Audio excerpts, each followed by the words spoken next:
আপনি কি জানেন বিএনপি কেন আওয়ামী লীগকে আনতে চায়? বিএনপি বারবার বলেন আওয়ামী লীগকে ইলেকশন আনতে হবে, নির্বাচনে আনতে হবে, বলে কি বলে না? জানেন কেন চায়?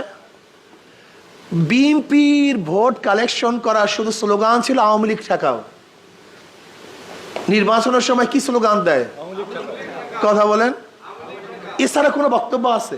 এই করছি, এই উন্নয়ন করছি, সেই উন্নয়ন করছে, এইটা করছি, সেইটা করছি, এরকম কিচ্ছু নাই বিএনপির মধ্যে।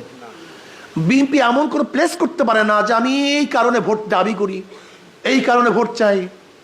বিএনপির ভোট দাবি করার একমাত্র স্লোগান কি ছিল? আওয়ামী লীগ ঠেকাও, এই আওয়ামী লীগ ক্ষমতায় আসবে, আরে ভাই সব বাদ দাও, আওয়ামী লীগ ঠেকাও। এখন আওয়ামী লীগ যদি মাঠে না থাকে তা ঠেকাইবে কি? ওরা নিজেরাই তো ঠিক আছে। কথাটা বুঝাতে পারি না।